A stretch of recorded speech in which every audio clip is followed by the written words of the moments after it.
감사합니다. 또 환영해 주셔서 또 같이 말씀 나누게 돼서 참 즐겁고 감사합니다. 목사가 가장 빛나는 시간입니다. 목사는 이 시간을 위해서 삽니다. 목사가 말씀을 전하는 것이 가장 즐거움이고 또 말씀을 전할 때 가장 자기가 하나님 앞에 쓰임받는다는 걸 더 느낍니다. 일본 가서 저는 현실에 참 충실했었습니다. 현실에 충실했다는 얘기는 제가 일본 갈 때 지금도 그렇습니다만 지금은 우리 한국이 경제적으로 많이 발전되고 제가 갈 때 한 30여 년 전과 지금과의 비교는 말할 수 없이 차이가 많이 좁혀졌죠. 어떤 의미에서 한국이 더 경제적으로 더 월등한 그런 부분들도 없잖아 있습니다. 그러나 제가 처음 일본 갔을 때는 너무너무 생활이 제가 여의치 않았습니다. 저는 선교로서 소명받은 건 주님께로부터 받았고요. 주님께서 가라고 명령했고 그래서 후원하는 데가 없어도 저는 가겠다 생각을 했습니다. 왜냐하면 주님이 저를 콜링하셨기 때문에 책임은 주님이 맡으신다 이렇게 생각을 했습니다. 그걸 현실적으로 제가 생각했을 때 제가 서울에서 교회를 개척을 해가지고 제가 세운 교회가 상당히 많이 모였습니다. 그래서 크게 성장한 교회였고 내가 속한 노회에서 제일 큰 교회가 됐습니다. 그런데 그 교회가 저한테 퇴직금을 많이 줬어요. 그 당시 집을 한 채 살 정도의 퇴직금을 받았습니다. 그래서 저는 후원교회가 없어도 이 퇴직금을 다 쓸 때까지 현지에서의 자립하는 교회를 하나 세워야 되겠다. 제가 현지에 교회를 세우겠다고 생각한 이유는 사도행전을 통해서 선교를 배울 때에 교회를 세우는 것이 선교라는 사실을 저는 알았습니다. 전제를 합니다. 교회는 건물이 아니죠. 교회는 건물이 아니고 그리스도 예수의 제자들을 세우는 것이 선교다. 그럼 내가 떠나도 그 교회가 계속해서 선교를 할 수 있는 거죠. 그래서 제가 그 작정하고 일본을 갔습니다. 저는 후원하는 교회가 제가 교회를 개척하고 교회를 세웠던 그 교회가 저를 후원하는데 목사님 한 달 생활비 정도를 저한테 주셨어요. 그 당시 한 달 생활비는 목사님이 한 달에 한 50만 원 정도 이렇게 받았으니까 내가 60만 원을 받았으니까 많이 도와주신 거죠. 근데 일본에서 내가 사는 생활비의 3분의 1도 안 돼요. 그거는 4분의 1밖에 되질 않아요. 굉장히 어려웠어요.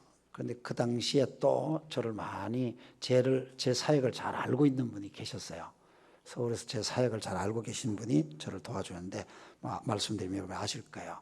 지금 한국 100주년 기념교회 담임하고 이재철 목사님이 저의 제일 큰 그 후원자였어요. 그 당시 주님의 교회. 왜 그런 교회를 두고 떠납니까? 왜 그 교회를 놓고 떠납니까? 이제 이 얘기를 저한테 들려달라고 해서 내가 그 얘기를 한번 떠나기 전에 드렸더니 주님께서 목사님을 통해서 하시는 그 사역에 저희 교회도 동참하고 싶습니다. 이렇게 해서 또 제가 사역하는 교회만큼 또 후원을 해 주셨어요. 정신여고 강당을 지을 때까지 저를 후원을 해 주셨어요. 그런데 그때는 벌써 정신여고 강당 지을 때는 저는 일본에서 자립하는 교회를 하나 세웠어요. 그래서 현지에서 저를 다 도와주는 그런 생활로 바뀌어졌습니다. 지금은 한국의 GMS라는 장로교 합동측 선교단체 소속 파송 선교사입니다만은 제 생활비는 현지에서 다 지원을 받는 그런 선교사로 사역을 하고 있습니다. 돌아가서 제가 좀 말씀을 드리자면 제가 일본에 처음 갔을 때 너무 현실에 충실하게 살았습니다. 현실에 충실하게 살았다는 얘기는 선교비가 한 달에 저한테 필요로 한 건 한 300만 원이 들어가야 되는데 120만 원밖에 선교비가 없습니다. 그런데 살아야 되니까 서울에서 한 40평 아파트를 사는데 일본 가서 16평 아파트로 살았습니다. 그러니까 16평 아파트인데도 불구하고 저는 열심히 전기를 껐습니다. 왜? 전기세가 너무 비싸니까. 저희 집 사람이 제일 싫어하는 걸 어둠을 싫어해요. 그래서 우리 사람 또 전기불을 막 켜는 거예요. 그럼 저는 끄고 우리 사람 켜고 막 이것 때문에 싸우는 거예요. 그래 가만 생각하니까 부부 싸움은요 나라와 민족의 문제 때문에 싸우는 부부는 한 사람도 없습니다. 아주 사소한 것 때문에 부부싸움이 시작돼가지고 그게 발전해가지고 너 그 집에서는 그래 사나 뭐 이런 식으로 말하게 되고 너는 그렇게 배웠나 뭐 이런 식으로 이제 말하게 되어서 싸움이 확장이 되는 그런 걸 경험을 했는데, 선교제가 한 1년 동안에 한 1년 반 정도 평생 싸울 싸움을 다 싸운 것 같아요. 그런데 저는 그때 제 마음속에 선교지에서 적응을 하려면 내가 막 열심히 살고 절약을 하고 막 이래, 정말 그랬습니다. 저는 선교비가 없으니까요, 제가 밖에 나가가지고 점심을 손님하고 먹을 때는 제대로 된 식사를 하지만은 제가 정해놓은 게 있어요. 나는 내 혼자 점심을 먹을 때는 점심은 일본 돈 그 당시 200엔, 300엔인데 200엔, 300엔이면은 이 서서 먹는 국수를 먹을 수 있어요. 의자에 앉지 않고 서서 먹는 국수를 먹을 수 있어요. 그래서 그렇게 정해놓고 살았습니다. 그러나 나 서울에 그렇게 안 살았어요. 서울에서는 성도님들이 저를 얼마나 살펴주신지 모릅니다. 너무너무 살펴주셨어요. 한 번도 제 돈으로 옷을 사본 기억이 없어요. 성도들이 다 사주셨어요. 한 번도 제 손으로 자동차를 사본, 교회 재정으로도 자동차 사본 적이 없어요. 저는 자동차를 참 일찍 탔어요. 서울에서 목사님들이 차를 타기 전에 일찍 교인들이 차를 사주셨어요. 그래서 차를 한 3년 이상 제가 차를 타본 적이 없어요. 맨날 새 차를 사줬어요. 내가 해외 갔다 오면 김포공항에서 차를 딱 가지고 기다리고, 장로님들이 그렇게 교인들이 저를 사랑해 줬어요. 교단 총회장님이 포니를 탈 때 저는 스텔라를 탔거든요. 30대 초반에 그것도. 그런데 선교사를 나갔으니까요, 처음에는 그 현실 적응하는 데 참 힘들었어요. 제가 사람이요, 자동차를 타보시면 아시지만은 요즘 한국에서 나오는 차 이름을 내가 잘 모르겠는데요, 예를 들면은 소나타를 타던 사람이 포니를 타기가 쉽질 않아요. 차를 바꿀 때 타던 차보다 더 업그레이드를 해서 차를 사지 더 내려서 차를 사는 사람이 없거든요. 그래도 조금 안 된다 싶으면 중고라도 좀 업그레이드 하잖아요. 그런데 일본 가서 하루아침에 40평에서 16평으로, 그 다음에 뭐 생활비가 뭐 여유가 있다가 생활비가 막 없고, 학교에서 우리 아이들을 현지 학교를 넣었는데 현지 학교에서 연락 오기를 극빈자 자녀 신청을 하라고 통보가 왔어요. 왜냐하면 아이가, 야, 너가 아버지는 뭐 하냐 그러니까 맨날 집에 있어요, 그렇게 얘기했어요. 맨날 집에 있어요. 그러니까 학교 선생님이 집에 방문을 와가지고 집에도 안 들어오고 문 앞에 서가지고 30분을 우리 집 사정을 다 물어보더니 그 다음에 통지서가 왔는데 극빈자 신청을 하면은 급식비도 다 무료로 해주고 학용품도 주고 뭐 다 그렇게 해준다는 거예요. 그러니까 막 그런 거, 극빈자 통지서를 받았다는 것 자체 그 현실이 나한테 받을 수가 없는 막 고통이 오는 거야. 막 내가 이렇게 살아서 되겠나, 내가 이리 되겠는가, 막 이런 것들이 현실이 와서 제 자신이 막 좀 싫어졌어요. 그렇게 저는 현실에 충실하게 살면서 하여튼 여기서 견뎌야 되겠다, 어떻든 견뎌서 살아남아야 되겠다. 왜냐하면 저는 뭐 마치 공수부대가 콕 하늘에서 떨어뜨린 것처럼 일본에 아무 연고도 없는데 제가 가게 됐어요. 그런데 어느 날 그렇게 부부싸움을 막 하고 현실에 충실했는데 내가 갑자기 탁 오는 게, 내가 잃어버린 게 있더라고요.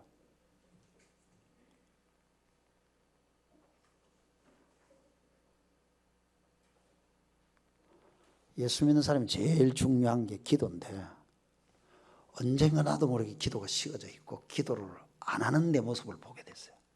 그런데 그걸 내가 직접 못 봤어요. 처음에는. 사람이 자기를 안다는 것이 얼마나 큰 일인지 몰라요. 자기를 아는 게 굉장히 어려워요, 사람들이. 근데 사람들이 어디서 아느냐면은 남을 보면서 자기를 발견해요. 아이덴티티란 그렇잖아요.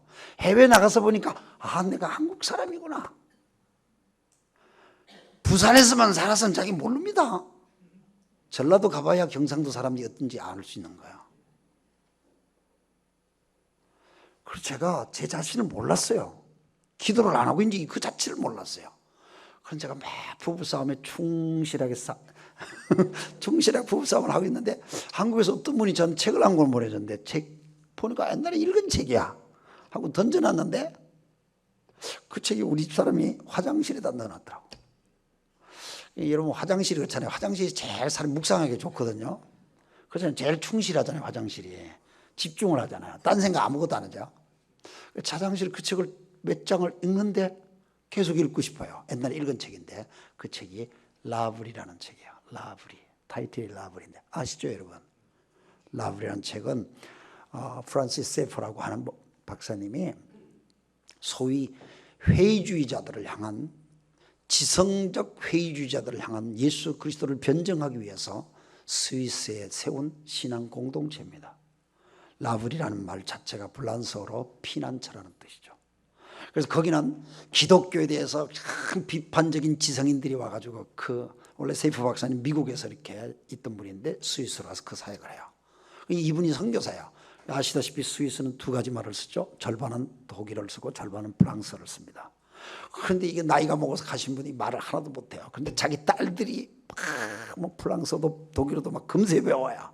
그래서 딸들을 통해서 전도를 하고 찾아온 사람들하고 이렇게 토의하는 그런 내용인데, 근데 그 책을 쓰신 분은 세이프 박사님이 쓴 게 아니고 사모님이 썼어요. 사모님이 쓴 책인데 지금은 아주 오래된 책으로 되어 있습니다만 좀 권하고 싶어요. 근데 거기서 기억되는 게 뭐냐면은, 하나님, 저희들에게는 내일이 없어요. 하나님이 내일이에요. 그래서 저는 계획을 세울 수가 없어요. 하나님이 나의 계획이에요. 하나님이 저에게 주시면 일을 하고요. 하나님이 안 주시고 말씀하시면 저는 기다릴게요. 뭐 이런 내용들이 구구절절이 나오고, 남편 세이퍼 박사님이 돌아가시고 난 다음에도 그 사모님이 그런 사역들을 이어가는 그런 모습들이 기록되어 있는 때인데, 밤새 눈물을 흘리면서 저는 그 책을 읽으면서 하나님을 회개했어요. 현실에 충실하게 살 때 사람들이 기도를 잊어버려요. 기도를 잊어버리는 그리스도인은 하나님이 보이질 않아요. 이건 누구의 전략이냐? 주님의 전략이 아니고 사탄의 전략이에요. 그래서 우리들이 때로는 현실로부터 떠나서, 충실한 현실로부터 떠나서 자기를 돌보는 리트리트가 필요한 거예요. 리트리트라는 말은 전쟁하는 군인들이 재정비한다는 뜻이에요. 원래 그게 군사용어예요. 리트리트라는 말이. 우리나라에서는 수양이라는 말로 표현을 하고 있죠. 수양회 뭐 이런 것들이죠. 그러니까 자기들이 현실에 막 충실하게 분명하게 막 직장도 다니고 뭐 애도 키우고 뭣도 하고 막 이렇게 살다가 보니까 많은 사람들이 현실에 충실한 것이 훌륭한 크리스찬이라고 그렇게 이해를 하고 있어요. 그런데 그 현실이 우리로 하여금 하나님과의 관계를 멀리하게도 할 수 있다는 것을 저는 현실에 느꼈어요. 사도행전에 보니까요, 오늘 제가 사도행전 얘기를 중심하면서 시작할 겁니다. 사도행전에 보니까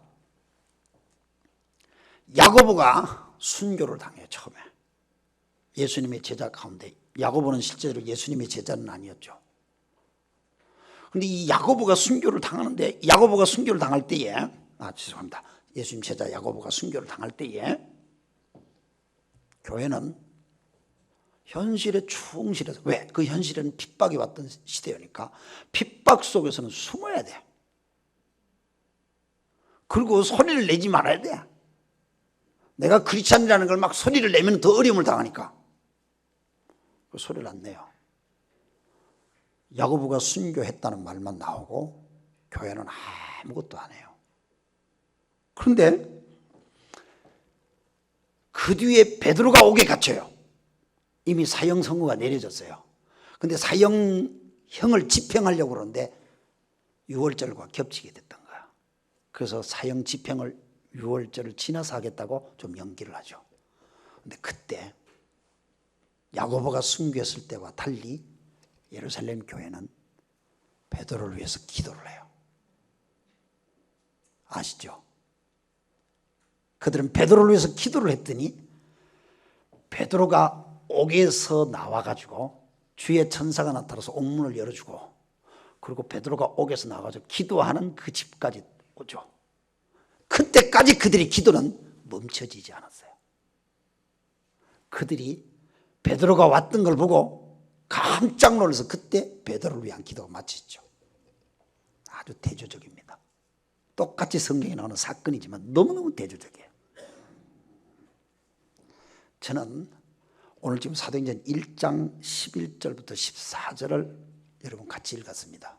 이 말씀 보니까 갈릴리 사람들이 주님이 하늘로 승천한 저들이 기대했던 예수님이잖아요. 지상 천국을 이루시고 로마 제국을 뒤엎어버리고 저들에게는 높은 자리 하나씩을 주실 것만 같았던 그 기대했던 그 예수님이 십자가에서 죽으시고 하늘로 승천하시는 그 모습을 볼 때 어떻게 보면 상당히 허탈했을 것 같은 느낌도 듭니다. 우리가 이러려고 이분을 쫓아다녔던가 뭐 이런 생각도 있었을 것 같아요. 그런데 주님이 떠나실 때 한 두 가지 부탁했죠. 너희들이 예루살렘 떠나지 말아라. 내가 너희들에게 약속한 게 있지 않냐. 보혜자 성령을 기다려라. 이 말을 남기고 주님은 하늘로 올라가셨습니다. 그 말씀을 듣기는 들었지만 멍해 있어요. 그런데 천사들이 말하기를 너희들은 하늘로 올리신 예수를 다시 볼 것이라고 얘기하면서 그 말을 듣고 예루살렘을 그들이 돌아와서 그들이 묵고 있는 자기들의 집 마가 요한의 다락방에서 모여서 기도를 하는데 열심히 기도합니다. 저는 그 성경에서 처음부터 120명이었다고 하는 건지 기도하면서 사람들이 모여서 120명이 된 건지 그분이 분명치는 않는 것처럼 느껴져요. 그러나 어쨌든 간에 저는 처음부터 120명이 아니었던 것으로 느끼면서 그러나 그들이 한 마음으로 기도하기에 전혀 힘썼다 그렇게 얘기해요. 말씀드립니다. 예루살렘 초대교회가 교회 개척에 대한 전략이 전혀 없었습니다. 무슨 말인지 아시죠? 우리 교회 개척하기에 멤버 어떻게 할까? 멤버 모집하는 일이 없었습니다. 교회 개척하기 위해서 그들은 어디 장소를 정할까? 이것도 없었습니다. 그리고 그들 속에 뭐 제자 훈련에 대한 플랜이 있었습니까? 없었습니다. 단지 예루살렘 떠나지 말고 성령 약속한 보혜사 성령 기다리라 하는 이 말씀만 붙들고 그들이 기도만 합니다. 딴 거 안 합니다. 기도만 합니다. 그랬더니 그게 교회가 된 거예요. 그렇다면 기도 없이 교회를 한다는 것은 인간적인 모임이에요. 예루살렘 교회가 기도로 시작됐어요. 그들은 약속을 붙들고 기도했어요. 주님의 말씀을 붙들고 기도했어요. 이게 이방 종교의 기도와 다른 점입니다. 세상의 모든 종교가 전부 다 기도를 합니다. 기도 없는 종교가 어디 있습니까? 모두가 빕니다. 소원이 있습니다. 그러나 기독교의 기도는 예수님의 이름으로 기도했습니다. 뭐 이것도 틀리겠지만은 중요한 것은 자기들의 환경이나 자기들의 소원에 의해서 기도의 시작이 아니고 그분의 말씀에 의해서 기도가 시작되는 거예요. 이게 이방 종교 기도하고 틀리는 거예요. 많은 교회가 자기 현실의 문제의 기도 제목에 집중해서 기도하도록 가르쳐요. 성경적이질 않아요. 물론 그럴 수도 있어요. 병 들었을 때 병을 위해서 기도할 수도 있고 병든 자를 위해서 기도하라고 말씀하셨으니까 병든 자를 기도할 수도 있어요. 자녀를 위해서 기도하고 입시를 위해서도 기도하고 진로를 위해서 기도하고 결혼을 위해서 기도하고 당연해요. 그러나 그런 작은 사소한 모든 기도의 제목들도 그 사람에게 있어서는 절대적인 현실일 겁니다. 그러나 그런 문제들이 하나님이 어떤 말씀으로 나에게 기도하기를 원하시는지 그거를 물으셔야 합니다. 그게 진정한 기도입니다. 그래서 기도는 내 환경과 조건과 소원에 의해서 제목이 드려지는 것으로부터 시작되는 기도는 초보적 기도의 단계라고 한다면 그분이 나에게 기도하도록 말씀을 주시고 그분이 나에게 기도하도록 간섭해 주시는 그 간섭 속에서 하는 기도가 실제 기도의 영성세계로 들어가는 단계입니다.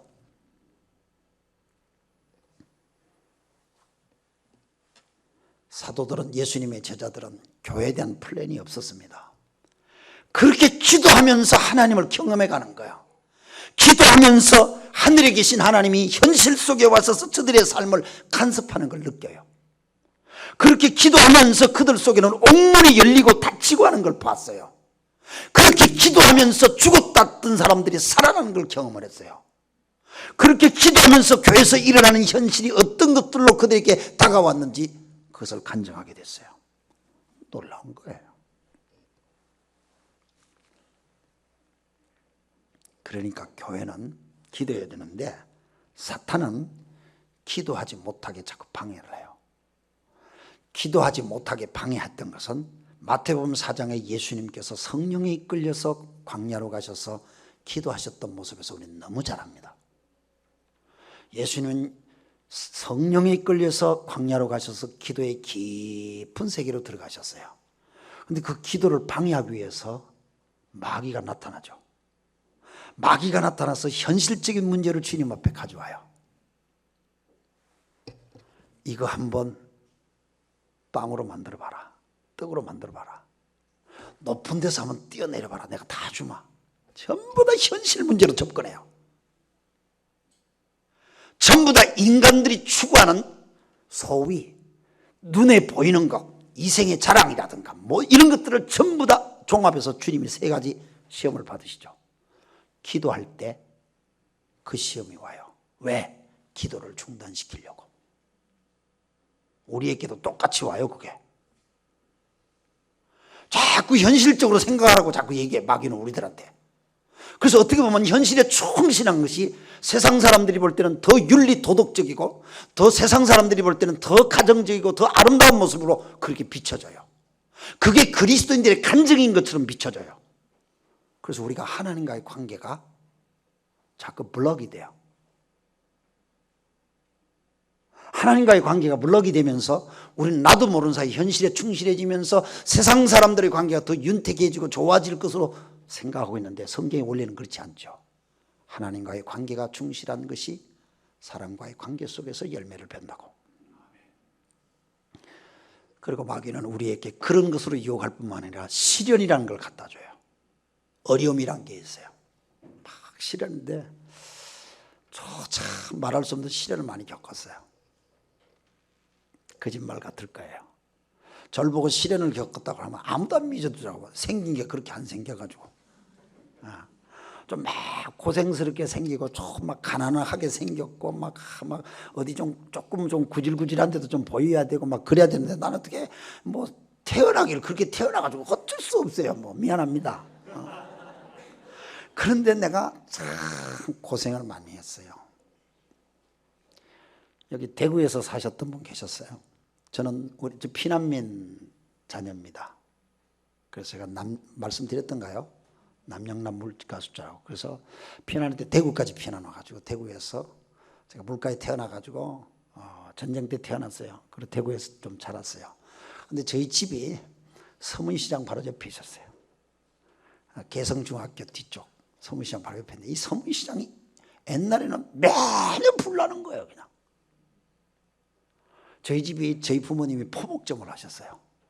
아버님은 공무원하고 어머니 포목점을 하셨는데 잘 살았어요.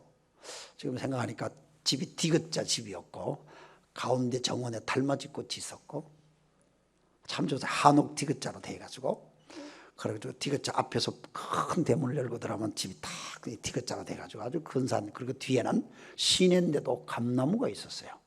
감나무가 여러 그릇이 있었어요. 시내 집이었는데 뭐 개성중학교 바로 개성중고등학교 바로 뒤니까요.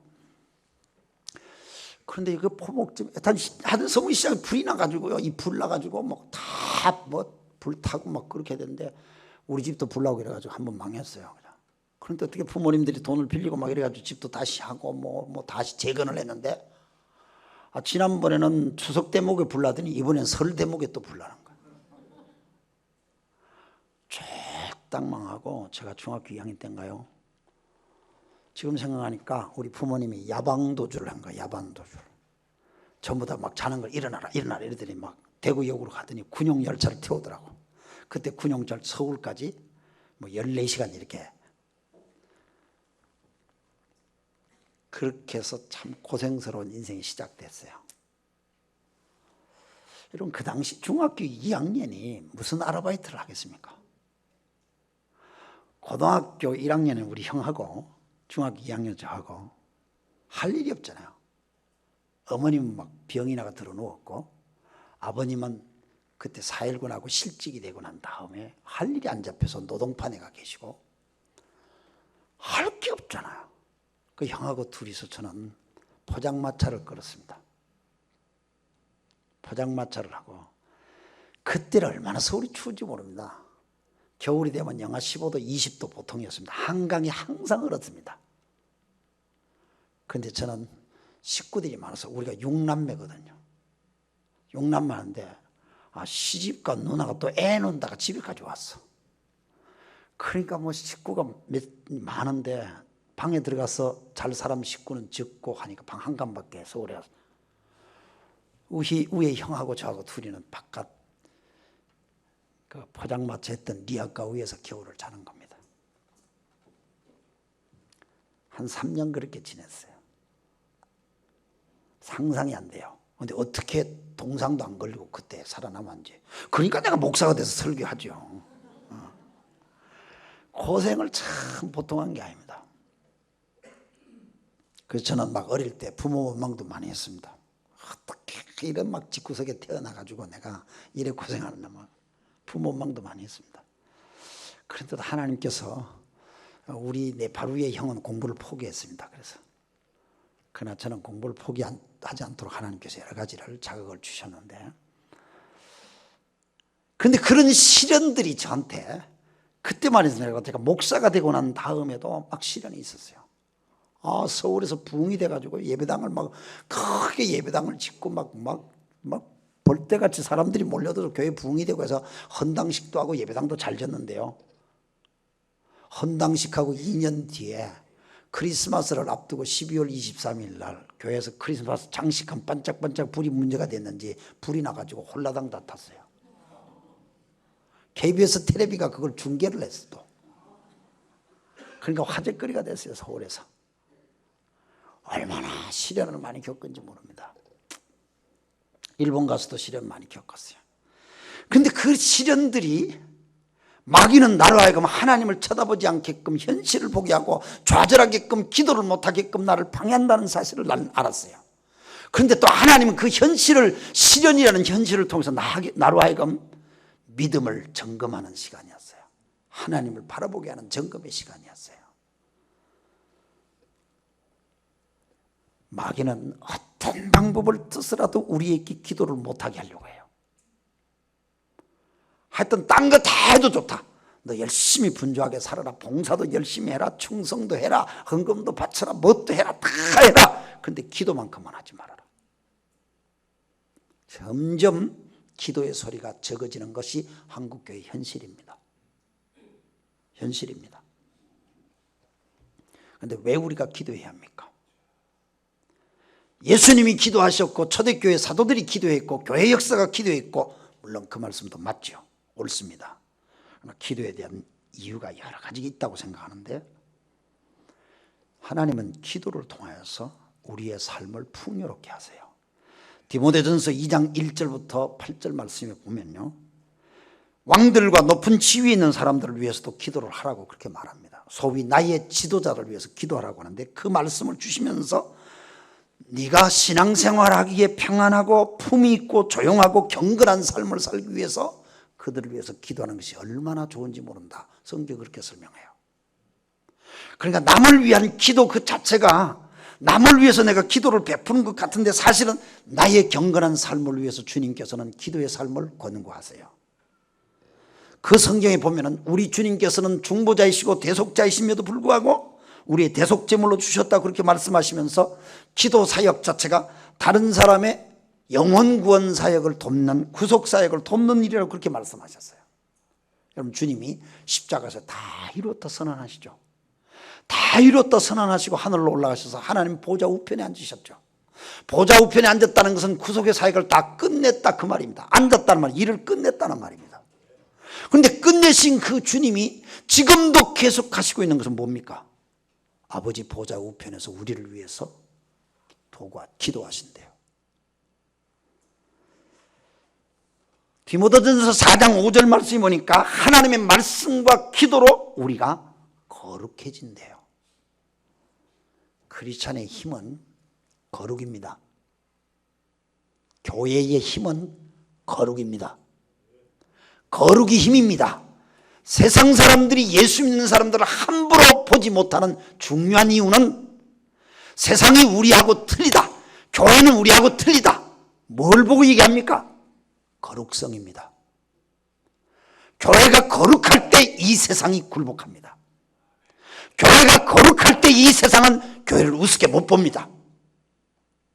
과거 우리 초대교회 역사, 우리 한국의 일제시대라든가 한국의 교회가 어려울 때, 제가 생각할 때는 1960년대까지 한국 교회는 어려웠습니다. 내가 1970년대에 신학 공부를 한 사람입니다. 그때만 해도 신학교 졸업을 할 때 입학생과 졸업생이 훨씬 차이가 났습니다. 입학생이 한 50명 입학하면 졸업생 한 20명밖에 졸업을 안 했습니다. 왜? 다 어려운 길 가니까 중도에 포기하는 사람이 많았습니다. 지금은 신학 지도를 몇 대 1 막 이렇게 되는데 천만에 그때는 그렇지 않았습니다.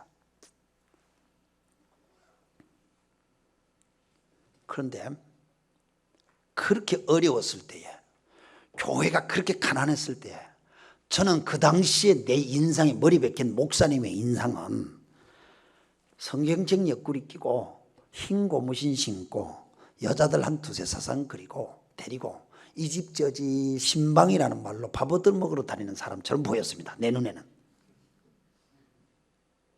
그때는 목사님들이 참 가난하다는 것이 상징이에요. 그래서 교회가 성미료라는 걸 거두어 가지고 목상 생활비를 보태드렸잖아요. 그때가 살아있었을 때예요. 그때가 세상이 교회를 향하여 손가락질 못하들 때예요. 왜? 가난해도 그 길을 갔어요. 그게 거룩이에요. 거룩은 말씀과 기도로 온대요. 그런데 지금은 큰 건물로 교회는 힘을 자랑을 하려고 그래요. 사람 많이 모이는 걸로 교회가 힘을 자랑하려고 그래요. 그러니 세상을 향하여 권위가 없어져요. 거룩을 말하지 못하는 시대가 돼버려서 교회가. 거룩을 말하지 못해요. 거룩이라는 것을 말로 표현합니까? 삶으로 표현하죠. 그게 안 되는 거예요. 근데 중요한 게 말씀과 기도 속에서 그렇게 된대요. 저는 기도 사역이 얼마나 중요한 사실을 성경을 보면서 깨달았습니다. 조금 전에 말씀드렸듯이 주님이 십자가 구속 사역에 기도가 아주 귀하게 쓰여집니다. 로마서 8장 34절에 누가 감히 그를 정죄하겠습니까? 그리스도 예수는 죽으셨지만 지금도 살아계셔서 하나님 우편에서 우리를 위해서 대신 강구한다는 말. 주님이 사역이 십자가상에서 완성되셨지만 완전한 구원 사역이 다 이루어질 새로운 땅, 새로운 하늘이 이루어질 때까지 주님은 우리를 위해서 기도하실 겁니다. 요한복음 14장 말씀에 보면은 나를 믿는 자는 내보다 더 큰 일을 할 것이라는 아주 기대에 찬 소망의 말씀을 저희들에게 주시는데, 그 말씀을 주시는 문맥 뒤에 보면은 너희가 기도할 때, 내 이름으로 구할 때 나보다 더 큰 일을 할 것이다. 그러니까 기도가 주의 사역을 더 크게 만든다는 얘기입니다. 기도가 사역입니다. 기도는 준비 기도 정도로 슬쩍 지나가야 되는 문제가 아닙니다. 기도가 사역입니다. 기도가 일입니다. 저는 기도를 배우는 과정 속에서 저에게 기도를 가르쳐 주신 분 중에 한 분 기억나는 분이, 세상 뜻이었습니다만 여러분 아시죠? 강원도 황지에 예수원이라고 있는데 거기 대천적 신부님이라고 영국 성공에서 오신 선교사님이십니다. 이분은 너무너무 영국분인데 한국적이었습니다. 저는 그 예수원에서 몇 달 동안 생활을 했습니다.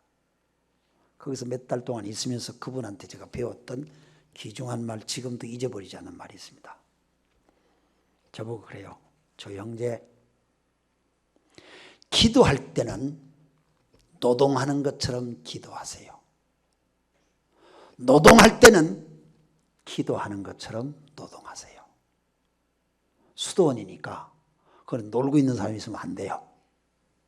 하루 종일 어떤 사람 막 노동하다가 하루 종일 어떤 사람 막 기도를 하는데, 기도하는 사람은 노동하는 것처럼 기도하는 거예요. 거기는요 소리 못 내게 해요. 소리 못 내고 조용히 기도하는데 그 대신 노동하는 것처럼 기도하래요. 노동하는 사람 다 땀 흘리잖아요. 근데 기도할 때 땀 흘려 봤네요. 저는 거기서 많은 걸 배웠습니다. 기도의 영성에 대한 걸 배웠어요. 예수님이 그랬어요. 땀이 핏방울처럼 떨어졌다는 말이 그런 뜻 아니겠어요? 그런데 이 기도 사역이 너무너무 중요한 게, 요한계시록 5장 7절 이하의 말씀을 보면 어린 양이 나와서 보좌에 앉으신 분 앞에서 그 오른손에서 그 두루마리를 받습니다. 어린 양은 예수 그리스도시죠. 보좌에 앉으신 그 아버지로부터 두루마리 책을 딱 받으신데 그 주변에는 24장로는 뭡니까? 구약 성도의 대표, 신약 성도의 대표를 설명하는 그 예언적 사건이죠.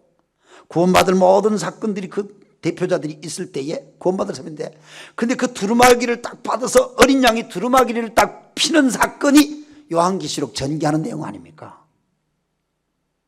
그게 다 피어졌을 때에, 두루마리가 다 피어졌을 때 세상은 끝나는 거죠.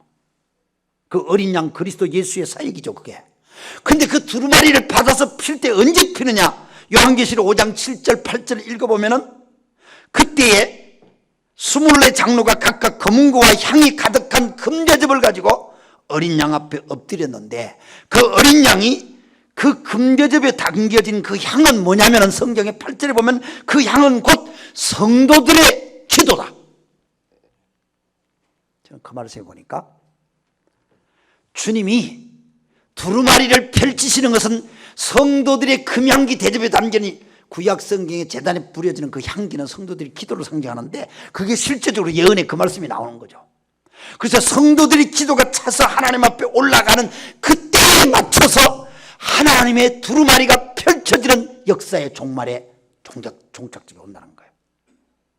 그러니까 성도들의 기도는 그리스도의 구속사역의 완성사건을 이루어지는 동력사역이라고 말이에요. 기도 없이는 주의 사역이 완성이 안 돼. 하나님은 우리들에게 기도하게 하셔서 그 일을 완성하세요. 여러분 보세요. 하나님께서 아브라함에게 예언을 하시죠. 너의 후손들이 뭐 몇 대째 돌아올 것이다 그렇게 얘기하죠. 그래서 이스라엘 백성들이 애굽으로 내려가지 않습니까? 야곱 때에. 야곱 때 그들이 내려간 것은 포로로 내려간 게 아니라 먹을 것 때문에 내려가요. 요셉이 먼저 거기 갔다가, 그래서 야곱의 가족들이 거기 가가지고 소위 거기에서 이스라엘 민족을 만들어서 돌아오는데, 그들이 돌아올 때에 약 400년에서 450년 이 사이 기간이 걸렸습니다만 그 하나님 미리 예언하셨어요. 저는 장로교 목사입니다. 장로교 합동측 목사입니다. 그래서 장로교 목사님들은 막 하나님의 절대적인 주권 뭐 이런 걸 공부를 막 열심히 하다 보니까 하나님이 모든 걸 뜻을 정하시고 모든 것을 약속하셨으니까 극단적으로 하면 내가 기도하지 않더라도 다 이루어지는 거죠. 안 그러겠어요? 절대 칼빈주의를 주장하는 사람들은요 전도도 안 해요. 왜? 택한 사람 다 구원받을 것이고 이렇게 생각하지 않습니까? 그런데 성경에 보니까 하나님께서 이스라엘 백성들이 애굽에서 가나안 땅으로 오게 하실 때는 물론 하나님 뜻을 정하셨어요. 그런데 애굽의 백성들이 신음하는 소리를 들으시고 하나님은 그때를 맞춰서 끌어내요. 그 신음하는 소리가 기도예요. 성경 모든 것을 하나님 뜻을 정하셨지만 그러나 뜻을 정하신 그때에 하나님은 이 지상에 기도하는 성도들을 세우세요. 기도하는 사람을 일으키세요. 기도하는 사람을 끌어내세요. 그래서 그 하나님의 뜻과 기도하는 사람이 함께 그 일을 이루도록 역사하세요. 저는 이것을 창조사에서 봐요. 하나님 천지를 창조하셨어요. 제일 마지막 인간을 창조해서 아담에게 모든 걸 주었어요. 그걸로 난 끝인 줄 알았더니 아니에요. 아담이 뭘 합니까? 하나님의 형상대로 지음받은 아담이 모든 동물들이 이름을 다 짓지 않습니까? 이름을 짓는 날은 뭐예요? 창조사역이에요. 창조일이죠. 하나님은 거룩한 창조의 일을 인간의 대표 아담에게 동참시켜서 하나님은 기뻐하시고 즐거워하셨어요. 하나님은 그리스도 예수를 통하여서 구속의 사건을 완성시키면서 그리스도께서 완성시키셨지만 그 구속의 사역을 우리에게 참여케 하셨어요. 그게 여러분들이 영혼 구원 사역에 동참하는 거 아닙니까? 그것이 기도 사역의 중요성이 그 속에 있다는 것도 성경 가리키고 있어요. 그래서 기도는 사역이에요. 기도는 하나님이 우리에게 맡기신 일이에요. 그래서 우선순위로 해야 될 것들이에요. 너무너무 중요해요. 예수님이 공생애 시작할 때에 기도로 시작하셨어요. 12제자를 선택할 때 기도로 시작하셨어요. 그래서 교회에서 일꾼들을 뽑고 세울 때 기도하지 않고 일꾼을 뽑는 것이야말로 얼마나 어리석은 일이겠습니까? 예수님께서 죽은 나사로를 살리실 때도 기도하셨어요. 기도하시고 나사로를 살리셨어요. 그러니까 죽음을 깨트리는 사역은 기도 사역이라는 사실이죠. 십자가 지시기 전날 밤에도 우리 주님은 기도하시고 힘든 십자가를 지셨어요. 그러니까 여러분이 가정에서, 여러분이 목장에서, 여러분들이 섬기시는 사역 속에서 큰 사역이 있으면 있을수록 기도가 중요한 거예요. 그런데 기도에서 가장 놀라운 것은 반드시 기도는 응답이 있다는 것이죠. 저는 기도 속에 가장 아름다운 것은 하나님께서 우리에게 응답이 있다는 약속입니다. 절대로 기도는 헛되지 않습니다. 반드시 응답이 이루어집니다. 사람을 움직이는 것이 여러 가지가 있다고 생각합니다. 저는 교회에서 사람을 움직이는 것은 첫째는 사람을 설득시키는 것이라고 생각합니다. 사람을 설득시킬 수 있는 방법은 왜 이 일을 해야 되는지, 소위 동기부여입니다. 왜 우리가 이것을 해야 합니까? 이 사실을 설명을 시켜서 그 사람이 납득되어질 때 그 사람을 움직일 수가 있습니다. 우리가. 그래서 직장도 마찬가지죠. 여러분들이 일을 하거나 사업을 할 때도 왜 사람들이 이 물건을 써야 됩니까? 이걸 설명이 확실하게 줘서 사람들을 납득을 시키면 그 물건을 다 살 수밖에 없습니다. 그래서 사람을 움직이는 게 그거죠. 근데 또 한 가지가 사람을 움직이는 것은 내가 모델이 되는 것입니다. 내가 모델이 될 때 사람들은 나를 보고 그렇게 나도 해야 되겠다, 그렇게 됩니다. 성경이 가르치는 또 한 가지 중요한 것은 사람을 움직이는 기도입니다. 기도가 사람을 움직이게 합니다. 성경에 세상을 움직이는 것은 왕이 있고, 왕이 절대적으로 세상을 움직이다. 왜? 명령자고 그 명령에서 사람이 움직여지는데, 성경 말씀 베드로전서 2장 9절을 보니까 우리들을 왕같은 제사장이라고 그렇게 얘기했습니다. 제사장은 뭡니까? 기도하는 사람입니다. 하나님과 죄인된 인간 사이에 중보의 역할을 하며 기도하는 사람이 제사장입니다. 여러분들이 기도할 때에 이 지역사회가 움직여지고, 여러분들이 기도할 때 여러분들이 품고 있는 영혼들이 움직여질 줄로 믿습니다. 그래서 기도해야 하나님의 역사가 일어나는 거예요. 기도할 때 하나님 영광이 나오는 거예요. 기도할 때 모든 게 이루어지는 거예요. 아브라함의 사역을 보면 기도의 인생이었습니다. 모세의 결정적인 사역을 보면 기도의 인생이었습니다. 아브라함은 얼마나 하나님 앞에 기도했습니까? 소돔과 고모라 성이 멸망한다고 하는 얘기를 들었을 때 아브라함은 쉬지 않고 기도하기를 계속했습니다. 그런데 아브라함이 기도한다는 그 말을 할 때에 창세기 18장에 보면 소돔성을 향하여 기도하는 내용을 몇 번 기도 제목을 바꾸면서 기도하는 걸 볼 수가 있습니다. 거기서 우리는 기도가 점점 성숙해 간다는 거, 아니면 기도 제목이 항상 한 가지만 가지고 그 한 가지 기도 제목이 조금씩 바뀌어진다고 하는 사실도 느껴집니다. 그러면서 중요한 얘기는 아브라함이 창세기 18장 25절 보니까 그가 하나님 앞에 늘 서 있었다고 얘기합니다. 그래서 기도의 삶의 중요한 것은 내가 지금 어디에 있느냐, 이거 중요합니다. 아브라함이 늘 하나님 앞에 서 있었어요. 그러니까 하나님 앞에 산다는 거죠. 하나님 앞에 사는 것입니다.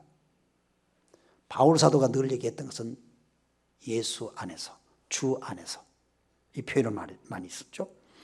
그래서 하나님 앞에 내가 있다고 하는 이 사실 자체가 아브라함은 하나님 앞에 기도를 하는 거죠. 이 표현은 모세도 똑같습니다. 여러분, 모세 내용을 보면 모세가 얼마나 그의 기도가 깊었는지, 마치 성경의 기자는 뭐라고 쓴다면 모세가 친구와 친구가 만나서 말하는 것처럼 하나님과 대화를 했다, 그렇게 얘기합니다. 그 모세의 기도는 얼마나 강력했습니까? 모세의 기도를 통해서 하나님은 놀라운 역사를 이루었는데, 저는 모세의 기도 속에 기억나는 게 있습니다. 아말렉과 전쟁할 때에 여호수아 젊은 사람을 보내서 전쟁을 싸움태하고 모세는 산에 올라가서 두 손을 들고 모세가 하나님 앞에 기도하지 않습니까? 기도할 때 모세의 손이 내려오면 아말렉이 이기고 모세의 손이 다시 올라오면 이스라엘이 이겼다는 아주 극적인 표현이 성경에 나오면서, 그 기도하는 손이 내려오지 않게 하기 위해서 아론과 훌이 모세의 손을 받칩니다. 아론은 누굽니까? 모세의 매형입니다. 모세의 형입니다. 훌은 모세의 매형이죠. 기도의 손이 내려오지 않게 바쳤다는 내용입니다. 그러니까 뭐가 우리로 하여금 승리하게 하느냐? 기도가 승리하게 하는 거예요. 그런데 그 성경에 읽어보시면요, 출애굽기 17장에 읽어보면 하나님께서 모세야, 여호수아하기는 여호수아가 나와 싸웠지만은 이렇게 네가 손을 들고 기도했다는 여호수아가 모른다. 그러니까 이거를 꼭 기록해서 여호수아에게 읽혀라. 그렇게 나와요. 중요한 거예요. 기도는 현실에서 싸우는 사람들은 모릅니다. 뒤에서 누군가가 나를 위해 기도할 때 우리가 일하는 거예요. 내가 잘나서 일하는 게 아니고. 여호수아가 나중에 그걸 깨달았을 거야. 여러분들이 누군가를 위해서 두 손을 들 때에 하나님이 역사합니다. 여러분과 누군가를 위해서 손을 내리지 않고 힘든 기도를 할 때에 그 사람을 움직이게 되는 거야. 그 사람을 움직여요. 그런 일들이 교회에서 일어나야 되지 않겠습니까? 성경의 기록만이 아니라 오늘 우리의 현실 속에서 일어나야 되지 않겠습니까? 그게 우리들이 교회의 모습이지 않겠습니까? 그래서 저는 이 기도를 말할 때에 참 기도를 가지고 설교하는 게 어떨 때는 좀 부담이 돼요. 그래서 사실 기도는 기도에 대한 설교를 많이 들어서 기도를 배우는 게 아니라 실제 기도를 해야 되는 거예요. 기도는 기도를 하면서 기도를 배우는 거예요. 그래서 여러분 교회가 이런 내용들을 듣기만 하지 말고 기도를 꼭 많이 할 수 있기를 바랍니다. 기도를 많이 할 수 있기를 바랍니다. 기도를 할 때 참 중요한 게 있어요. 몇 가지 중요한 것을 다 설명을 드리고 아주 짧게 한두 가지만 좀 정리할까 싶습니다. 저는 엘리야의 기도가 생각이 나요. 열왕기상 18장에 보면은 엘리야가 비를 오게 하는 기도를 해줘. 비를 오게 하는 기도를 해요. 그 엘리야의 기도가 아주 극적이에요. 자기 종한테 기도를 하면서 밖에 나가보라고 자꾸 얘기를 해요. 밖에 나가 아무것도 안 보입니다. 그럼 또 엘리야가 계속 기도하고 또 나가보라고 그래요. 저는 그 내용을 보면 우리가 기도하면서 그냥 막연하게 기도하는 게 아니라 하나님의 일하시는 모습을 늘 이렇게 체크하면서 기도하는 게 좋다 그 말이에요. 예를 들어서 내가 한 사람을 위해서 놓고 기도해요. 그 사람을 놓고. 그럼 그 사람을 놓고 막 기도하면 그 사람이 어떻게 변하고 있는지, 아니면 막 나한테 더 거부 반응을 보이는지, 아니면 그 사람의 마음이 좀 바뀌고 있는지, 아니면 남을 보면 웃고 있는지, 아니면 그 사람이 뭐 이사를 갔는지 왔는지, 그 사람의 변화되는 과정을 좀 관찰하면서 기도하는 게 참 중요해요. 그게 뭐냐? 기도하면서 하나님의 일하심을 기대하는 거예요. 여러분 기대하는 게 참 중요합니다. 여러분 하나님을 기대하십니까? 위대하신 하나님을 기대하십니까? 이 기대하는 게 너무너무 중요해. 제가 설교를 여러 교회 다니면서 이렇게 설교를 하는데요, 내가 뭐 그 교회 간다고 특별히 그 교회를 위해서 설교 준비할 것 같아요? 안 그래요. 똑같은 원고를 가지고 와서 설교를 해요. 똑같은 원고를 가지고 설교를 하는데, 그런데 어떤 교회는 막 은혜가 뭐 너무너무 역사가 일어나는 거 막 제가 보면 막 모든 사람들이 눈이 나를 집중해가지고 막 나한테 막 달려와요. 그런데 어떤 교회 가보면요, 자갈치시 하는 동태 눈 같아. 너무너무 희한해요. 똑같은 설교를 하면 똑같은 결과가 나와야 되잖아요. 똑같은 결과가 안 나와요. 근데 뭔가 이렇게 보니까, 물론 저한테도 책임이 있다 생각하는데요, 청중들 속에 책임도 있어요. 왜? 기대감이 없어요. 기대가 없어요. 제가 왜 미래교회로 왔을까요? 우리 구목사님이 저를 향한 기대감이 너무 컸어요. 그래서 두렵고 떨림으로 왔어요. 너무 날 기대하니까 내가 가서 실수하면 은혜를 못 끼치면 막 난 자신이 없어요. 목사님 막 너무 기대하고, 여러분 아시죠? 목사님 남을 칭찬하기 너무 잘하셔. 나 여기 와서 막 또다시 배우고 하는데 막 붕 뜨게 해요. 그런데 너무너무 참 목사님의 은사 같아요. 근데 그렇게 목사님 칭찬하는 소리 듣고 기분 나쁜 사람은 아무도 없을 것 같아요. 아무도 없어요. 근데 이 기대감이 너무 큽니다. 기대감이 너무 중요해요. 수많은 사람들이 기도를 하고 잊어버려요. 하나님 앞에 기도를 해놓고 내가 뭘 기도했더라 잊어버립니다. 그래서 많은 신앙의 선배들은 기도 수첩을 가지고 살아라 그렇게 얘기를 하잖아요. 기도의 일기를 써라 그런 말도 얘기하죠. 그래서 여러분들이 기도를 하고 기도를 기억하세요. 하나님 앞에 기도를 하고 난 다음에 하나님 기억을 하세요. 참 중요합니다. 저는 엘리야를 통해서 그걸 배웠습니다. 엘리야가 참 중요해. 엘리야가 무조건 비 오도록 기도한 줄 아세요? 아니에요. 엘리야가 비가 오게끔 기도했던 것은 18장 열왕기상 18장 뒷부분이 나오는데 18장 1절에 보면 하나님 말씀이 있어요. 하나님 말씀이 먼저 있어요. 비가 오도록 하게 하는. 너는 이걸 구하라. 엘리야는 그 말씀을 받고 받았기 때문에 엘리야는 끝까지 기대를 한 거예요. 그래서 기도의 사람은 말씀의 사람이어야 돼요. 말씀의 사람이 아니면 기도가 신비주의로 나가요. 말씀의 사람이 아니면 기도가 지나친 현실 기복주의로 나가요. 그래서 우리는 하나님의 말씀이 먼저 와야 돼요. 말씀드렸듯이 여러분들이 말씀을 문맥적으로 묵상하면서 하나님이 나한테 주시는 처음에 성경을 읽는 사람들은 성경 단어로 은혜를 받아요. 단어로. 그래서 내 시작은 미약하니 내 나중은 창대하리라 이런 말씀이 너무너무 감동이 돼요. 집에다 딱 갖다 붙이고 막 앞뒤 문맥 전혀 생각 안 하고 갖다 붙여요. 그게 어떤 말씀인지 몰라요. 앞에서 어떤 말을 하다 그런 말이 나오는데 뒤에서 어떤 말이 나오는지 전혀 생각지 않고 그저 그 구절만 딱 뽑아가지고 그 구절만 붙들고 저도 대학 시절에 우리 대학 시절에 이렇게 뛰면서도요 필사일삼 이러고 있어요. 빌립보서 4장 13절 내게 능력 주시는 내가 능치 못하면서 그때 로만 빈센트 필 박사가 적극적 사고방식이라는 책을 모든 젊은이들이 읽어야 되니까 난 그거 있고요 매일 가슴이 붕 떠서 살았어요. 그런데 바울이 내가 모든 것을 이기겠다 넉넉하다 이 말은 어떤 궁핍함에 처할지라도 내가 대처할 능력이 있다 그 말이에요. 근데 저는 그 말씀을 가지고 모든 게 가능하다 나는 내 암시적인 말로 막 받았던 거예요. 나는. 그래서 성경 문맥적으로 보는 게 참 중요해요. 그래서 성경을 처음에는 단어로 문장으로 이렇게 하다가 나중에는 한 장 전체로 나중에는 장 전체로 나중에는 성경 전체의 흐름을 통해서 나에게 주는 사건들을 어떻게 내 인생을 이끌어가는지.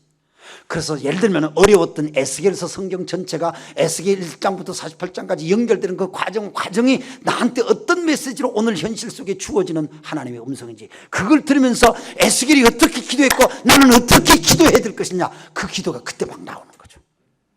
그런 기도가 나올 때의 그 기도는 이 세상의 이방 종교와는 비교될 수 없는 그분의 영 속에서 내가 깊이 들어가서 기도하게 되는 거예요. 그런 기도가 될 때는 내가 기도하는 게 아니라 그분이 나한테 기도하게끔 하셔서 기도하는 거예요.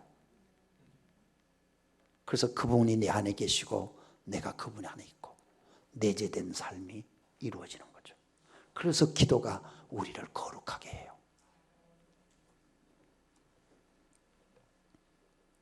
저는 이 엘리야의 기도 속에 참 그걸 배웠습니다. 그래서 기대를 해요. 저는 한국에서나 일본에서 교회를 개척했잖아요. 그 교회를 개척할 때 기대를 설교를 할 때도 기대를 해요. 성도들이 은혜 받는 모습을 기대를 해요. 내 설교에 아멘을 해줄 거다.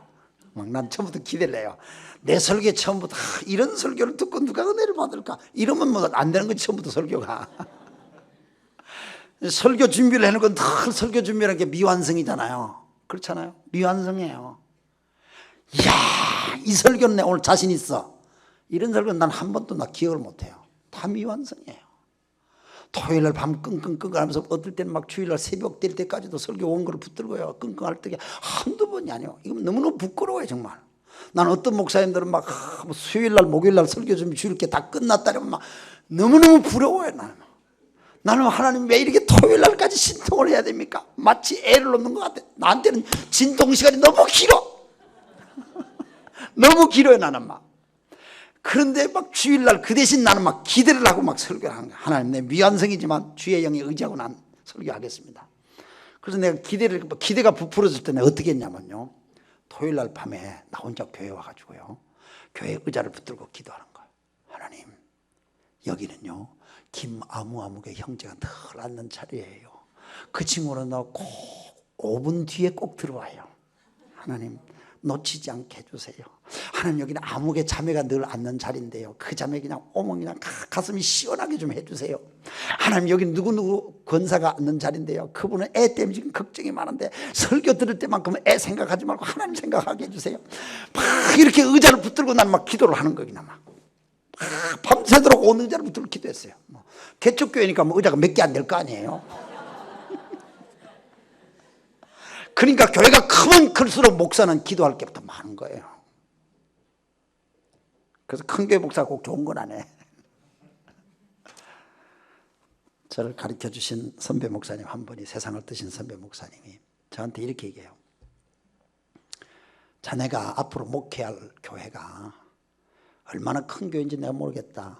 그런데 자네가 쓰는 설교 강단에 넓이가 어느 정도 되는지 모르지만 그 강단을 눈물로만 적시면서 목회를 할 수 있다면 절대로 실패하지 않을 거다. 안 잊어버려져요. 한 40년 전에 들었어요, 그 소리를. 기대하는 거야. 여러분 얼마나 하나님을 기대하세요? 얼마나 하나님을 기대하세요?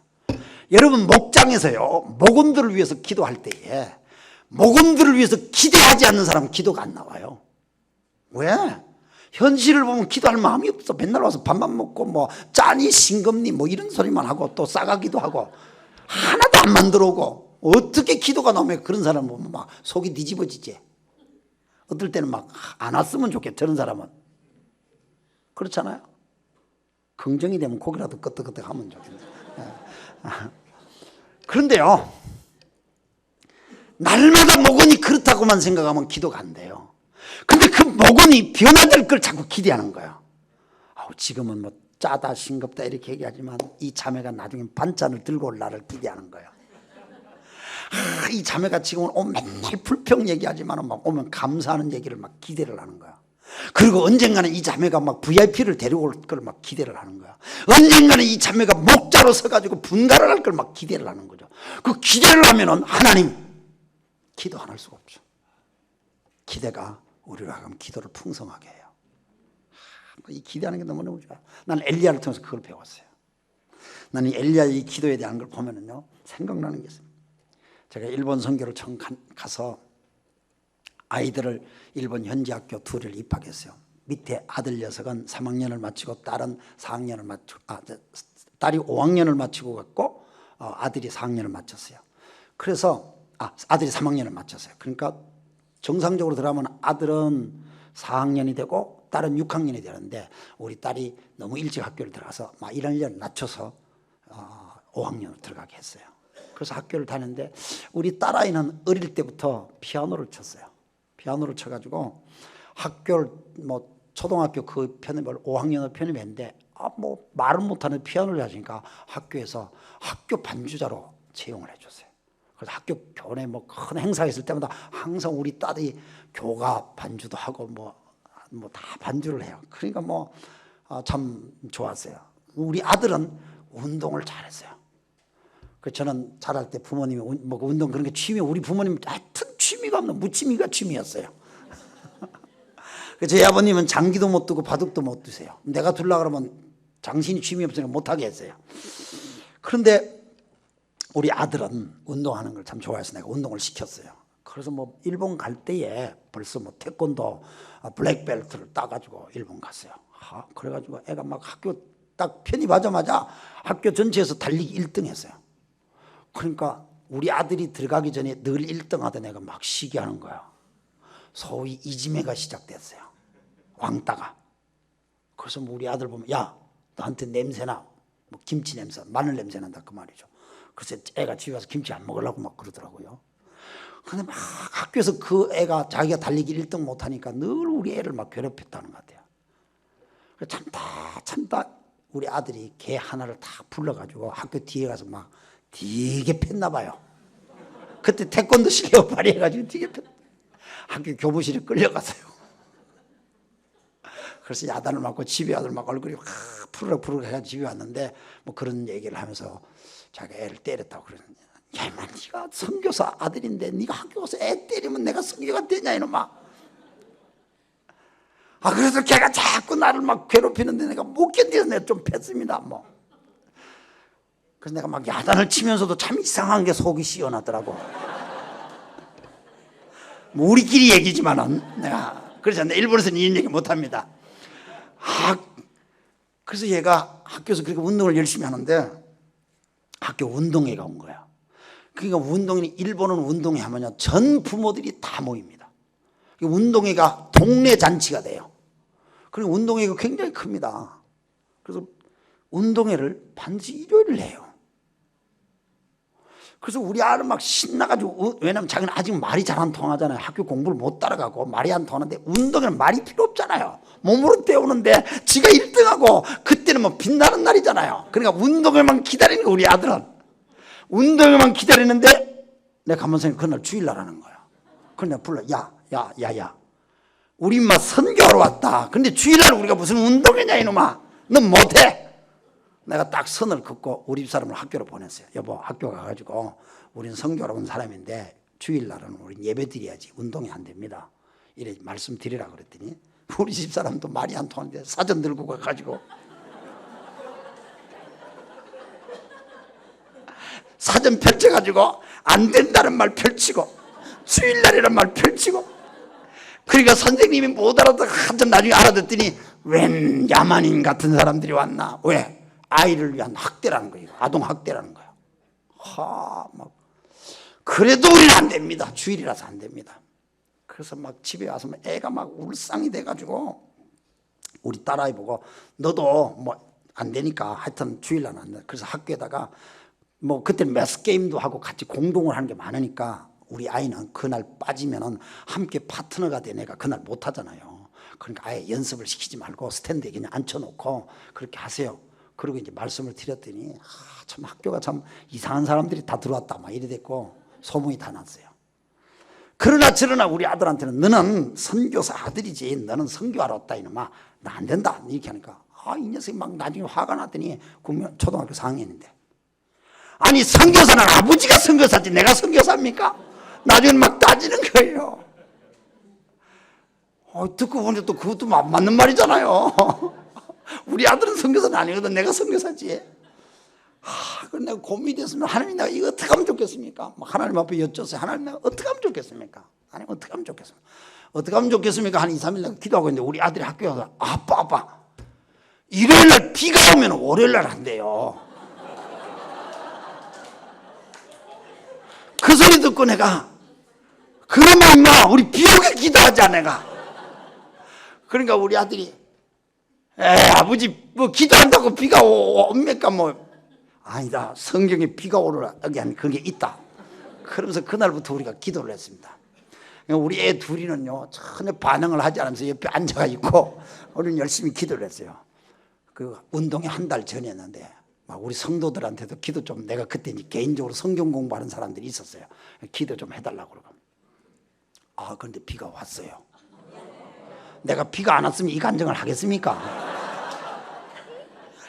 비가 왔는데 비가 너무 많이 와가지고 월요일날도 못해. 화요일날 운동회 하는 거예요. 그게 내가 잊혀지질 않아. 그래서 막 화요일날 우리 집 식구들 다 가고 뭐 내 아는 사람 다 데리고 가가지고 우리 아들 막 1등 하는 거 다 박수 쳐주고 사진 찍어주고 신났지 않습니까? 그래서 나는 그 비온 사건을 잊어버리고 살았어요. 근데 우리 아들이 그때 그 사건이 평생 안 잊어버려졌던 것 같아요. 나는 몰랐어요. 그래서 우리 아들이 대학을 그 로스앤젤레스에 있는 UCLA를 졸업했거든요. 그래서 중동 역사를 전공했어요. 근데 그거를 공부를 하면서 자기가 중동 역사를 공부를 자꾸 이제 히브리어를 대학 때 배웠어요. 유대인 교수들한테. 그러면서 구약 성경을 점점 알고 싶어지는 거야. 자꾸 그 구약 성경 세계를 알고 싶어지는 마음을 자꾸 주시는 거야. 여러분, 성령의 역사하시면 우리들한테 어떤 부분에 대해서 자꾸 흥미를 갖고 그것에 알고 싶어지고 그것에 헌신하고 싶고 그것에 시간을 투자하고 싶고 막 그 일이 재밌어지고 이렇게 됩니다.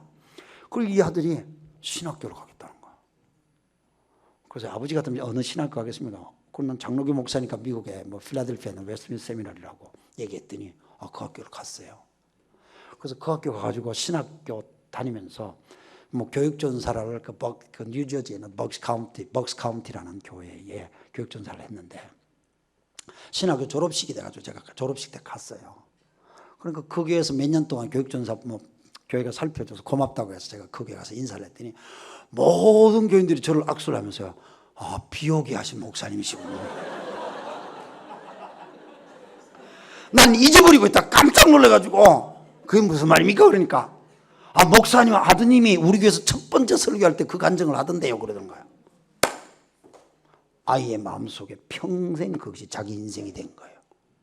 하나님의 응답으로. 그것이 헌신의 계기가 된 거예요. 여러분, 자식들에게 하나님 살아계신 기도를 경험하게 하세요. 기도를 경험하게 하세요. 저는 기대하는 마음이에요. 여러분, 우리 하나님을 기대하는 것은 전혀 손해가 없고 하나님을 엄청나게 기대하는 것. 성경에 보면 모든 사람들이 하나님을 기대했어요.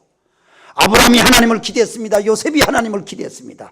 야곱이 하나님을 기대했고요. 실수를 해도 하나님을 기대했고요. 모세가 하나님을 기대했고요. 엘리야가 하나님을 기대했고 다니엘이 하나님을 기대하는 사람이었고 밤모섬의 요한이 그토록 하나님을 사모하고 기대했던 사람 아닙니까? 여러분이 얼마만큼 현실 속에 하나님을 기대하고 사십니까?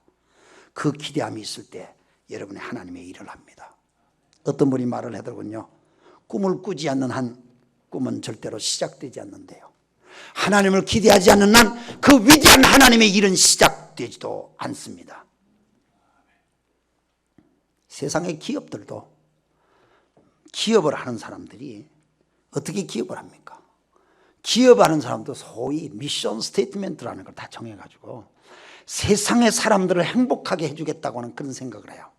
그런데 교회가 어떻게 될까요? 말할 것도 없죠.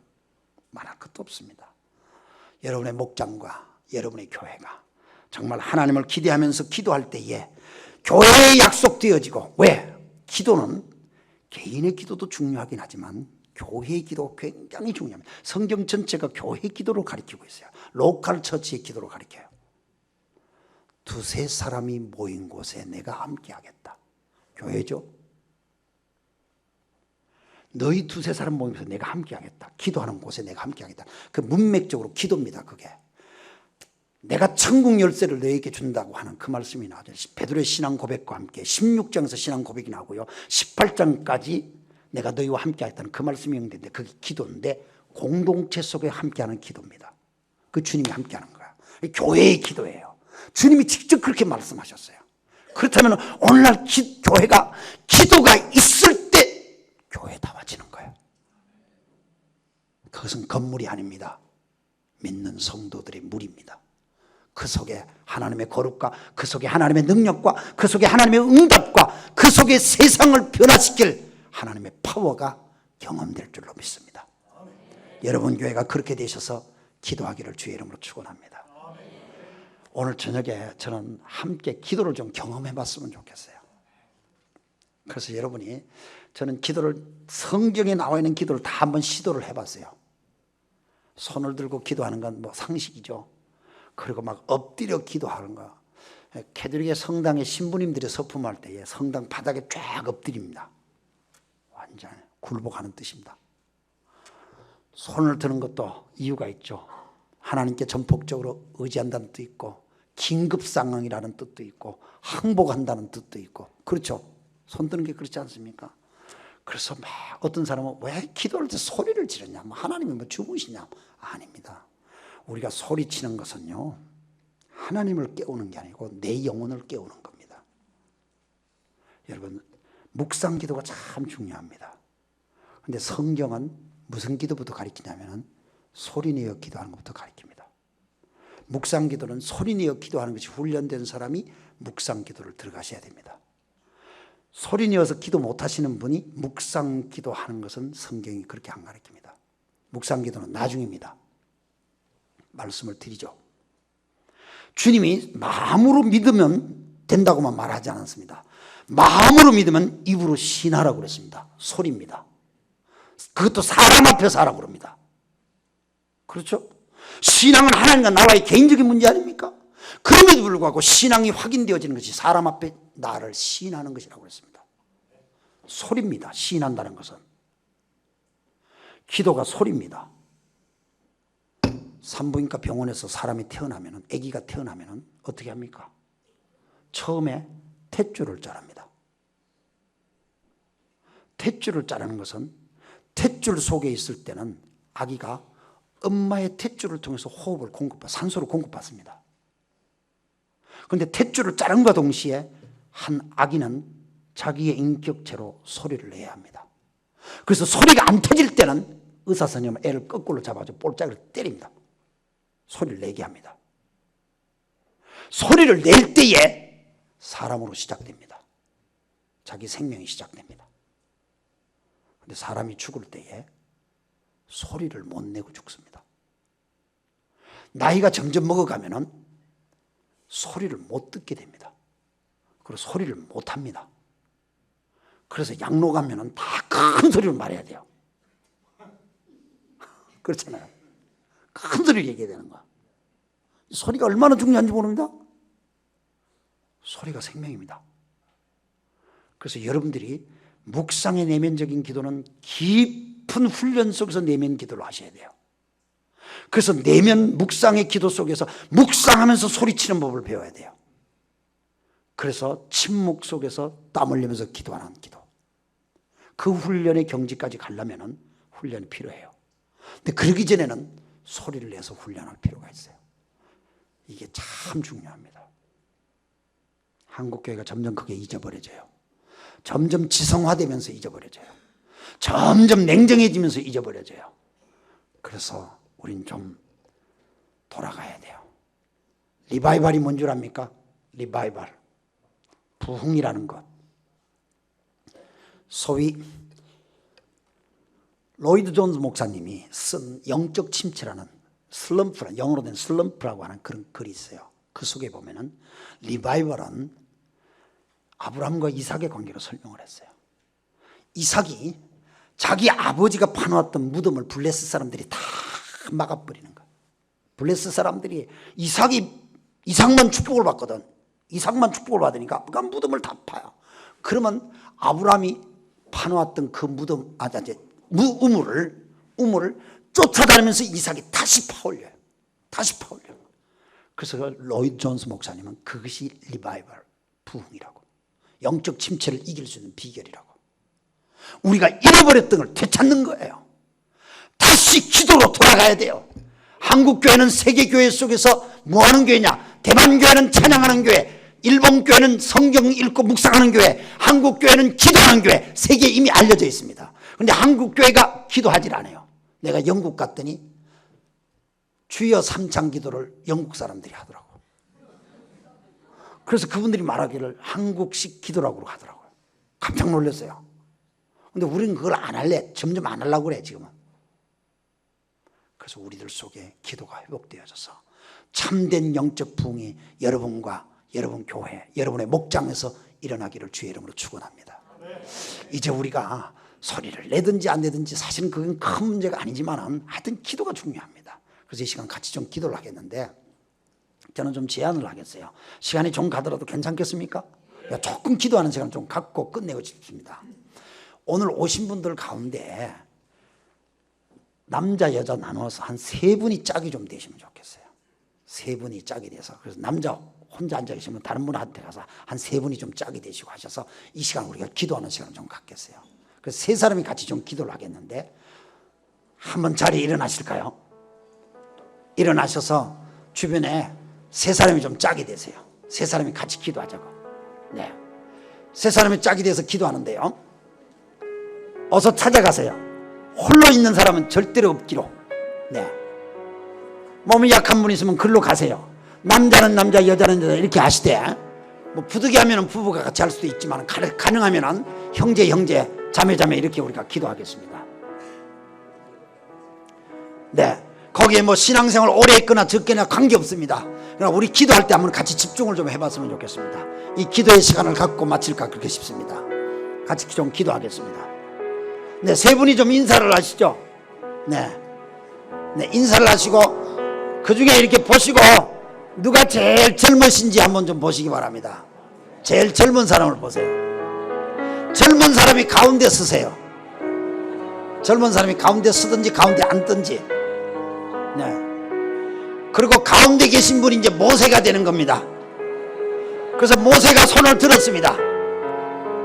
모세가 손을 들고 양쪽에 계신 분은 아론과 훌처럼 팔을 받쳐주시는데 이 팔꿈치 엘보를 받쳐주시기 바랍니다. 팔꿈치를 받쳐주세요. 근데 가운데 모세 이분은 뭘 기도하냐면은 자기가 지금 싸우고 있는 문제를 기도하세요. 자기 집안의 싸움의 문제, 목장에 싸우는 문제, 아니면 교회, 하나님 우리 교회가 이런 영적 싸움이 있습니다. 하여튼 이런 싸움의 문제, 영적 싸움의 문제를 놓고 기도하세요. 하나님 누구와의 갈등의 문제가 있습니다. 그러면 그 얘기를 가운데 사람은 그걸 소리를 내어서 좀 기도하고 옆에 두 사람은 그 얘기를 듣고요 마음속으로 그걸 지원해 주세요. 여러분 지원할 때 소리 내고 싶으면 가운데 사람이 하나님 용서해 주세요 그럼 따라서 주님 용서해 주세요. 옆에서도 따라서 이렇게 쉽게 얘기하면 기도에 반주를 넣어주세요. 이게 기도를 돕는 겁니다. 참 중요한 기도입니다. 그래서 제가 가운데 분이 그렇게 기도를 해서 제가 사인을 이렇게 드릴 테니까 그때는 교체를 하겠습니다. 두 번째 젊은 사람이 들어갑니다. 그래서 하니까 한 분이 한 2, 3분 정도 우리가 기도를 하겠습니다. 아시겠습니까? 이제 가운데 분이 손을 드시고 양쪽에 계신 형님들이 받쳐주세요. 형님들이 팔을 받쳐주세요. 네, 형님들이 받쳐주는 게 양쪽에 손을 드는 게 아니고 양쪽에 계신 분들은 이 손을 이 밑에를 받쳐주세요. 위에 손목을 당기는 게 아니고 밑에를 받쳐주세요.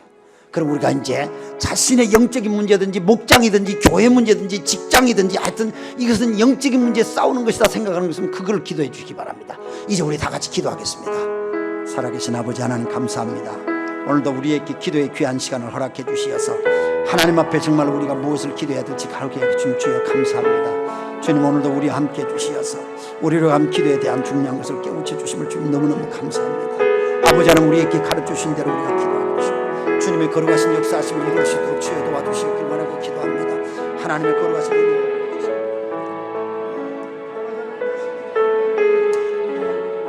주님께서 도와주시길 원하고 기도합니다. 주님 우리들의 모든 것을 인도해 주시옵길 원합니다. 기도하지 않고서는 우리는 아무것도 할 수 없습니다. 하나님 교회가 기도하게 해주시옵시고 주님 성도가 기도하게 해주시옵시고 목장이 기도하게 해주시옵시고 하나님의 아름다운 역사를 이루시도록 주여 도와주시옵길 원하고 기도합니다. 아버지 하나님 거룩하신 뜻이 이루어질 수 있도록 주여 도와주시옵길 원합니다. 우리가 그동안 기도하지 못했음을 용서해 주시고 하나님의 거룩한 아름다운 역사를 일어날 수 있도록 기도하는 교회 되게 해주시고 주님 역사를 이루게 해주시옵시고 하나님을 경험하는 교회 될 수 있도록 주여 도와주시옵길 원합니다. 오늘도 우리와 함께 하시는 주님 하나님의 아름다운 역사를 이루시는 주님 우리를 붙들어 주시는 주님 정말로 감사합니다. 우리가 아버지 하나님 손을 드는 긴급함이 있습니다. 싸움이 있습니다. 주님 우리를 도와주시고 하나님의 거룩하신 은혜 역사를 이루시옵기를 원합니다. 주여 도와주시옵기를 원합니다. 아버지 하나님 역사를 베풀어 주시옵기를 원합니다. 우리가 기도하지 못했더니 용서해 주시옵시고 정말 기도할 수 있도록 주여 도와주시옵기를 원합니다. 하나님 역사해 주시옵소서. 하나님 주장해 주시옵기를 원합니다. 우리의 기도의 손이 내려지지 않게 해주시고 기도의 손이 내려지지 않도록 주여 도와주시고 기도의 손이 내려지지 않도록 주여 도와주시고 아버지 역사해 주시고 아버지 인도해 주시길 원합니다. 하나님의 거룩하신 은혜에 놀라신 뜻이 이루어질 수 있도록 주여 우리가 기도할 수 있도록 주여 역사해 주시옵소서. 하나님 기도의 능력을 믿게 해주시고 기도의 능력을 믿게 해주시옵소서. 기도의 능력을 믿게 해주시옵소서. 기도의 능력을 믿게 해주시옵소서. 기도할 때 능력을 믿게 해주시옵시고 기도할 때 능력을 믿게 해주시옵시고 아버지 거룩하신 아버지 하나님 역사를 베풀어주시고 기도의 능력을 우리가 기도할 때 주의 역사를 도와주시고 하나님 은혜를 도와주시옵기를 예수님의 이름으로 기도드리옵나이다. 아멘.